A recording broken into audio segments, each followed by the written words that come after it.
People always say the truth sets you free. Whoever said that has clearly never carried a truth so heavy it starts eating your bones from the inside out. 7 years. 7 years I lived beside a woman who didn't just betray me. She handed her body to two men like it meant nothing. A drunken camping festival. A wild night she thought was forgotten. A secret she believed the darkness buried for her. And the worst part? A secret she believed the darkness buried for her. She smiled at me every day, thinking I didn't know. This is the story of how I found out, and how I slowly, quietly dismantled her entire world with the same coldness she used on me that night. It didn't come through tears, shaking hands, or a trembling apology. No, it came through casual small talk at a grocery store from her old college friend Sarah Page, a woman too drunk to realize the words falling out of her mouth were about to burn my entire life down. We were just catching up, harmless chatter. How are you? How's Maya? Still working at the hospital? Then she laughed a loud, careless, drunken laugh and said, God, that camping festival years ago was wild. I still can't believe what Maya did with those guys. Those guys. Plural. My heart didn't even skip a beat. It just stopped, quiet, like the world exhaled and forgot to breathe back in. I asked her casually, what guys? She blinked, confused. You don't know? No, I didn't know. Because the woman I loved made sure I would never know. Sarah kept talking fast, sloppy, unfiltered. She got so drunk she ended up sneaking off with Travis and Luke. I mean, two guys at the same time? That shit was insane. My stomach turned cold. My ears rang. Everything inside me cracked in a single, clean line. And worst of all, I didn't feel anger. Not yet. I felt nothing. Just a hollow, echoing silence. Like betrayal had scooped my insides out with ice.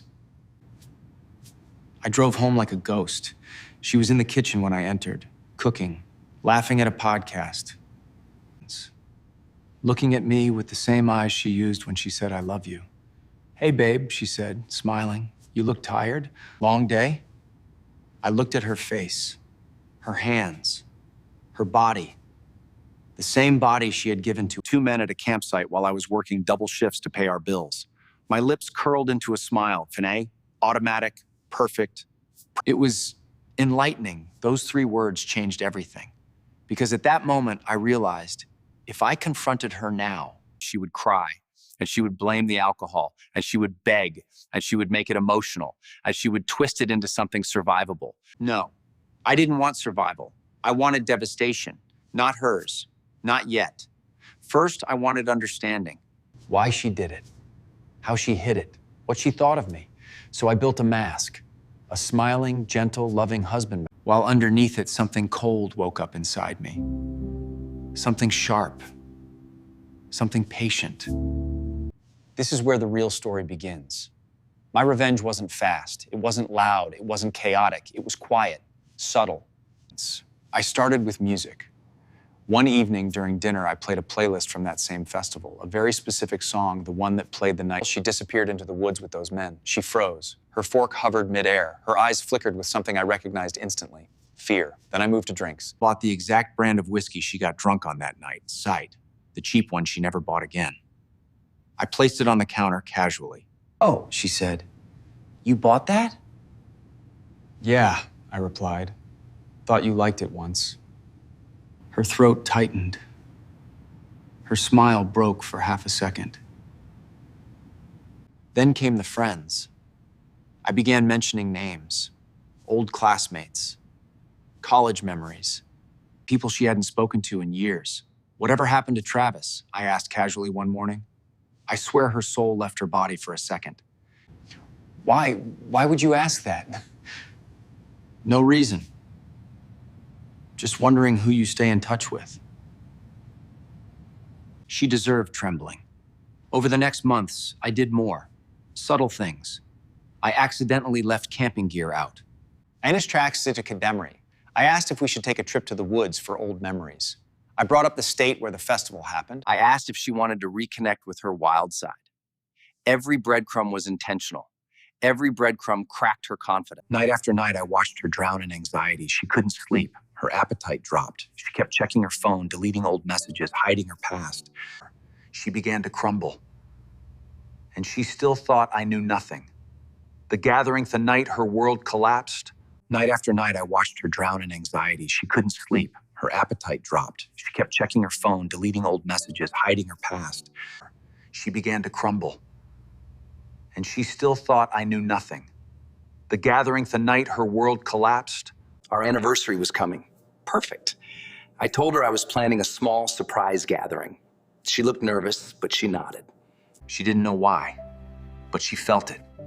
Guilt always feels the blade before it cuts. I tracked down the two men.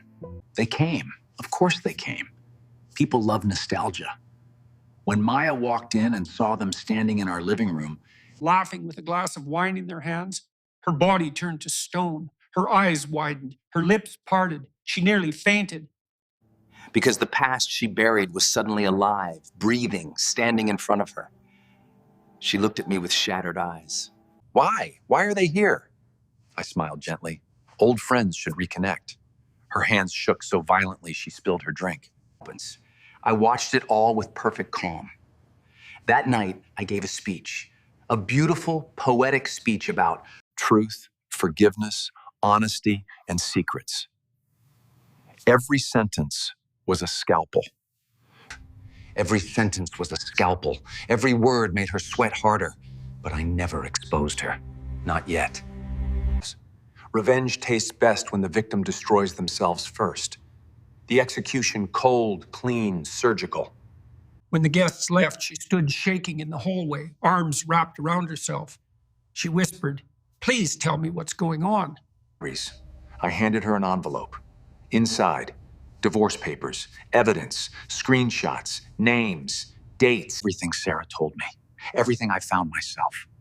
Her face drained of color. Her voice broke into a whisper. You know? I've known for 7 months.